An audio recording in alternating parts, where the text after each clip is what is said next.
Hey guys, Bugcat7 here. Okay, it is Sunday, June 16th, 2019, and I want to thank you for visiting the Stonewall Research Channel here on YouTube. Thank you very much.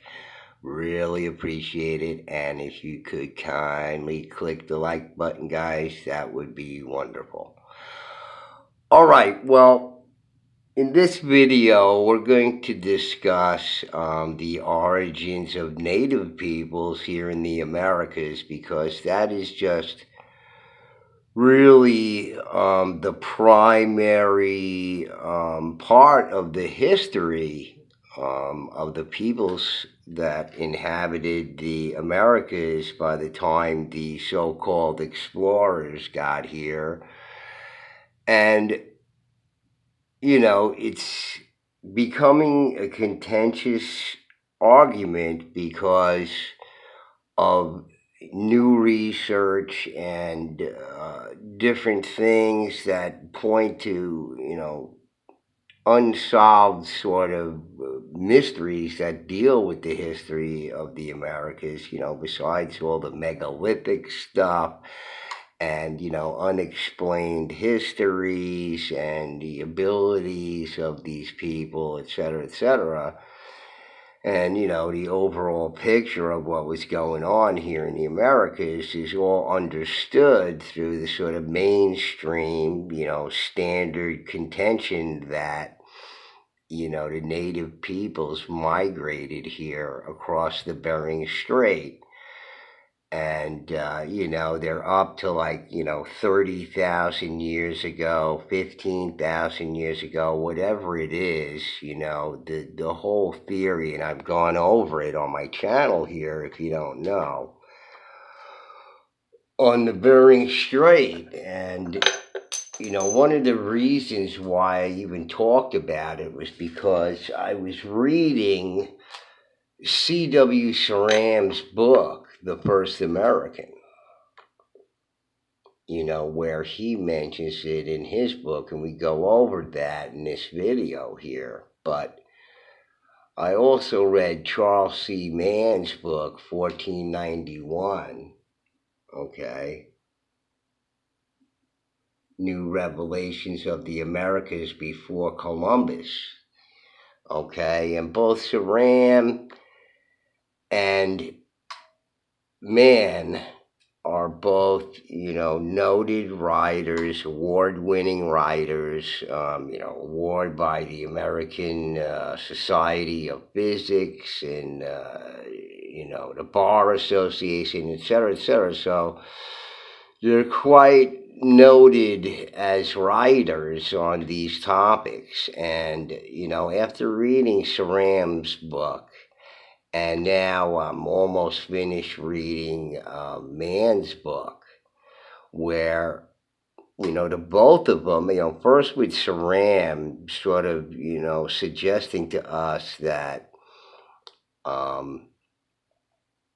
that there's archaeology out there that's been suppressed, that there's reasons for that and that we should leave our minds open to certain things. And then with this book, with Charles C. Mann, 1491, New Revelations in the Americas Before Columbus, he talks about, his interviews with contemporary archaeologists in South America, doing archaeology in South America, where they're just dumbfounded, because the periods of time that evidence for human habitation in South America, Mesoamerica, not so much in North America here, although there are controversial digs, and one of them was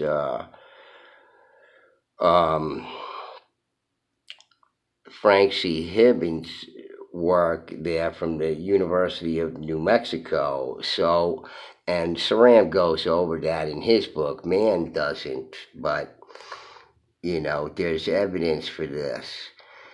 And that presents a problem because of the time period going so far back in time. So, if there is evidence for 30,000 year old, and I've heard up to 40,000 years now, Okay, if there is evidence for that, that totally blows away the current Bering Strait theory. Because if right now the theory says that the oldest that it could possibly be would be from 32,000 years ago. Okay, that's what they claim. All right, so if that's the case and they can find evidence for human habitation in the Americas before that time or even at that time, okay, because it would take a long time for the Americas to get populated, it's not going to happen overnight. See, so even if it was from 32,000 years ago, it would still take time. So if you're finding evidence for human habitation up to 40,000 years, then there's got to be another story. See, that presents a problem. So man tells us that these archaeologists that have been doing the archaeologists in South America are throwing up their hands and saying, well, we don't really know anything about the Americas now, if this is the case. So, just an admission by some of these people that they more or less have, their degrees are nothing more than, fancy toilet paper. Okay? Because they don't know now. The whole story doesn't have any sort of merit. So, they're questioning the whole thing. And I mean, unless, you're up to the snuff with the new archaeology by mainstream, okay, at least some mainstream archaeologists, that doesn't mean that their peers agree with them or, claim that they understand more or less or whatever it is. It's just that, at the state of archaeology right now that deals with the Americas is just completely up in the air. So, after reading Saram's book and Charles C. Mann's book here, and you hear these dates going further and further back in time, it starts to make you wonder if this whole sort of migration theory from somewhere else is a red herring. It just doesn't exist. They're grasping at straws, and the evidence they have for it is flimsy at best. So there's a new article, or at least I think it's a new article from Ancient Origins, which is like Atlas Obscura, whatever. Whatever they get a hold of, they'll just report. Doesn't matter whether it's mainstream, alternative, whatever. They just, they're making money doing whatever they're doing. And they have this horrible sophomoric article that I want to go over with you here. But it is interesting what they say if you're able to parse it. All right, but it's by this journalist here. It's a contemporary one, June 6th. So this Ashley Cowie, which I've read her stuff before and done, sort of analysis of her articles on my channel before, and she's absolutely horrible. Her articles read like, high school newspaper, articles. They're awful. Whatever she may inject into it, I have no idea, because it sounds to me like she's just, regurgitating whatever she's digesting and not coming to any sort of her own conclusions or anything. It's just more or less like clickbait, because, you can see here it says, Ancient Origins of North Americans Settled. So it's another one of these clickbait things. I've gone over this in my Cutting and Moving Large Stone, and and the articles that I've actually reviewed by her. But it's awful. I mean, in the sense of a real journalism, it's awful. But what they report is basically mainstream Smithsonian stuff. And, they're not, they're getting close. It seems like they're starting to, they have to have a better understanding of some of the past. But, even in this article, the archaeologist that she quotes doesn't say that it's settled at all. So, maybe settle for her, whatever, but maybe she's a shill, who knows? Because all her articles suck. But there's some interesting stuff in here. But before we even get to that, all right, I want to read to you from, and I read from this article before when I was studying Native American languages, because the Iroquois languages interested me. I have this, my focus and my research is here in the Northeast, where I have my own sites and stuff like that I'm sure you guys have watched on my channel. If you're new to the channel, I do have my own research and my own video series on that, researching Connecticut, Vermont, and out in New Mexico at Petroglyph National Monument. So, it's me live on the scene doing some analysis of some of this stuff out there in the wilderness there. But I was going over Native American languages and Native American language diversity because of how unusual it is, and how they're these orphan languages and related to the Basque in that sense. And this lady who's a native person, okay, this Gail Highpine, okay, she's a native person from here in the Americas, what we call it, okay? That's not what the native peoples call it. We call that after Amerigo Vespucci, but what do the Native Americans care about that, or should even be concerned about that? It has nothing to do with them. That's what our terms are for it, and this lady who wrote this article is very, very intelligent lady. I'm going to put a link to this article in the description from this ayahuasca.com.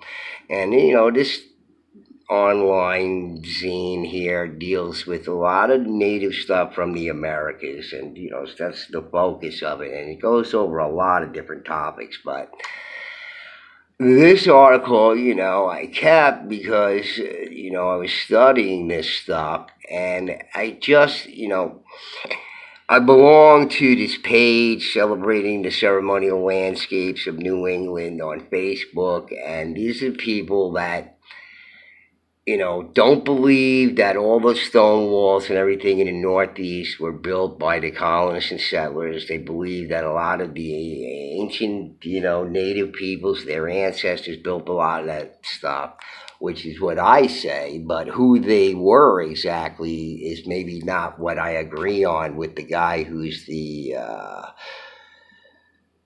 page, who's the moderator of the page there. So I had mentioned giants on that thing once before and dealt with the whole large hominid thing on there. And this guy's just totally against that. And I said to him, well, if you're totally against all that stuff, I'd like you to straighten out the Montaukett Indians here on Long Island, whose history reports King Mongatuxie, who is a gigantic person who was a fierce, protector of his people, and, he built canals and everything. I think you should let him know that their history is baloney. And this is supposedly people celebrating the stone landscapes of New England, supposedly people who support the Native Americans and stand by them and their histories and their stories and all this kind of stuff like that. Well, that's the story of the Montaukett Indians. I hate to tell you that. Maybe because they're anti-religious. See, there's this whole anti-religion component to the study of the large hominids, okay, which is a part of the whole psyop. And that's why I was saying the stories about the Lovelock Cave giants were, served both sides, Ellie Mazzulli and stuff. It serves both sides, to distract us from what the real truth is. Okay, that the mainstream likes, and then you have this threat of the whole religious aspect of it. It has nothing to do with it whatsoever. It's purely scientific, but you can't get it through to these people. So, I told that fellow who was the moderator of that channel on Facebook there, that page on Facebook, why don't you straighten the Montaukett in? There's still some of them around here on Long Island. You can let him know that their history is baloney, and that shut him up, and he took down all the comments and the videos I posted, all kind of stuff like that. You just took it all off there because, what could he say about that? He's just one of these obtuse people who's on the alternative side. You see, we have those too. All right, and I'm sure those people at Celebrating Stone structures, stone stuff of New England there would disagree with this article that this lady writes here and what she says in here because they're not up to the snuff either. Just like the archaeologists and anthropologists aren't either. Okay, 9 out of 10 of them at university is unfamiliar with all the new research. They haven't gone through all the peer-reviewed papers, and even if they do, they have to stick to the format. It doesn't matter what all this new research brings. They haven't incorporated it into the current teachings. So, this is what it is. Okay, so here is a native person, an actual native person. This is the article here. What Native American language diversity tells us, and she goes through this whole very interesting thing. I'm just going to skip through it. As I said, I'll put a link to this article, but I want to read to you what she thinks, what the origins of her people are, okay, and her, all right, and this is what, and as I'm reading, Charles C. Mann, 1491, and C.W. Ceram's The First American, I'm thinking to myself, well, this lady is probably right because it keeps going further back in time. 10 years from now, it'll be 60,000 years. In another 20 years, it'll be 75,000 years, And the lady from Michael Cremo's video film there, Forbidden Archaeology, that he had done for TV a long time ago, had that, lady geologist from University of Chicago, I think, or something like that, who found, evidence of human habitation in a strata layer that she found,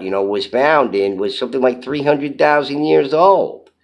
And she was, promptly dismissed and bounced out of the academic field altogether because she dares say something like that, But she stuck to her guns. She wasn't going to give up, and she ended up getting fired for it.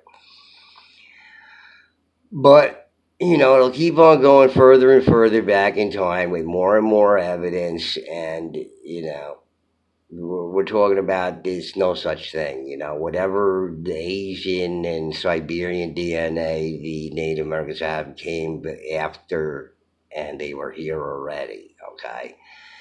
So let me just read to you what this lady thinks. Okay.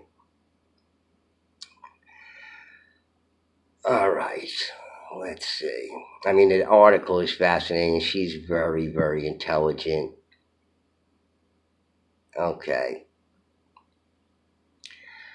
There may indeed be genetic, it is, portion of this article here. There may indeed be genetic evidence linking Native American populations to Asia, but the reason we are quote unquote native is because our cultures, our languages, our nations, and tribes are entirely of American, equal of the Americas origin. When the people say that they emerge from the ground of their native lands, they are telling the truth. When they say they emerge from a particular sacred cave or canyon, they are telling the truth. The spirits that create them channel a power to them that makes them live as a people from these sacred places. Note that I said, quote, that create, unquote, not that they created, quote unquote. Creation is a continuous process, not an event that took place somewhere removed in linear time. The scientists who try to pin down a date in linear time when particular genetic material travel from one part of the earth to another think that the people's own origin stories are quote-unquote myths, which they define as quote-unquote false beliefs, incompatible with their true science. They don't understand that there are different dimensions of reality besides the realm of linear time and the realm of spiritual beings or quote-unquote myths, and the realm of linear time and its hard, quote unquote, facts do not compete. They are distinct realms with their own distinct realities, and the realm of the spirit realities is simply much more important and significant to traditional natives than the realm of linear time.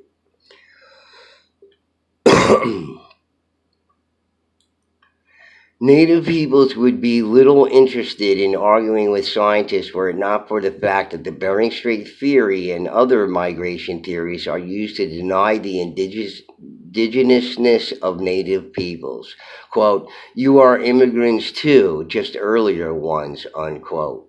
The cultures and languages and ethnicities originated here in the Americas. That is what makes American Indians indigenous to the continent, and the languages definitively demonstrate that indigenousness. Okay? So you see what this native person thinks, okay? I don't care if, you're from, celebrating the ceremonial stone landscapes of New England or not, or where you're from or whatever, but this is what contemporary intelligent native peoples think now, all right? They don't buy into the Bering Strait theory at all, not even a little bit. Okay, so if you're supposedly respecting the native peoples and all that kind of stuff, you better get yourself up to snuff. Okay, because you're lagging far behind. You don't even understand what their thoughts are on it. Okay, and it's just another sticking to the baloney mainstream history that they're not even certain about. And even that article from Ancient Origins admits it, the archaeologist that she quotes here. Okay, so let me try to get through this article before my time runs out here, because I want you to hear it. And, look, after just hearing what we just heard, all right, and as I said, you can I'm going to link you to that article. You can read it for yourself. Very intelligent lady. Okay. And I'm leaning towards that now because these dates keep on going further and further back. And that's what Saran was hinting at, and that's what Mann is hinting at. Okay. This thing where, they migrate, and also it's just another BS story. And really skewing the whole picture of what the past really is.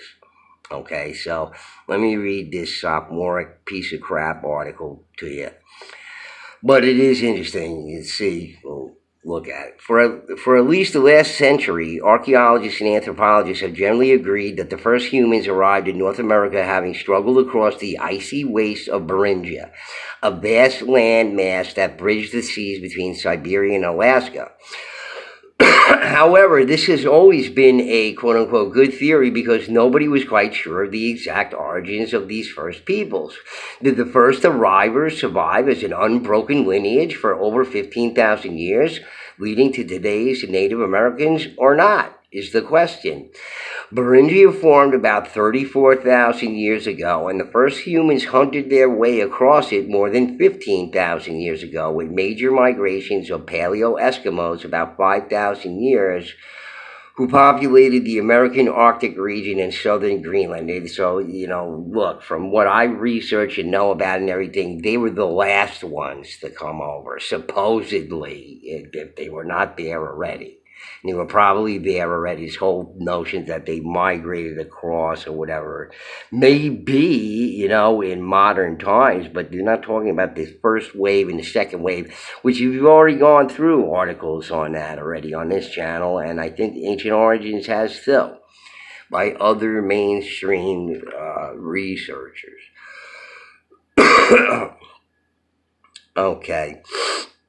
With the major migrations of Paleo-Eskimos, about 5,000 years populated the American Arctic region in southern Greenland. However, it has been a thing of debate if today's Eskimo, Aleut, and Nadine-speaking peoples are quote-unquote direct ancestors of these ancient wanderers, or are related to later migrations of what are known as the Thule people, Neo-Eskimos, about 800 years ago. And remember, I was saying to you that the Lovelock giants were reported as being tool eaters, spelled exactly the same way as this tool people. They were called tool eaters, some aquatic plant. And that's when I said they sound more like pussycats. They're tool eaters. Why not like cannibals? And why not, people eaters, baby eaters, children eaters, but tool eaters sound like, they're pussycats eating aquatic flowers. Okay, so different groups have mixed and migrated throughout Siberia and Russia and into North America over the past 40,000 years. Okay, so, that shouldn't surprise us. Okay, and if it was over the past 40,000 years, let's say the Native American peoples were there before 40,000 years. These time frames keep on going back and back and back and back and back, further and further. That's what they'll be finding next if it hasn't already been found and just suppressed. And that's what mainstream does, folks. Since the time of, Alice Sherdlishka, this jerkwad right here, this scumbag right here, okay? That's why people don't trust mainstream, okay? And neither do I. After reading Saram's book, Mann's book, okay, and researching these people and all this kind of stuff, why would we trust mainstream? They just, have a habit of omitting the facts, the truth. Why should we trust them? And, selective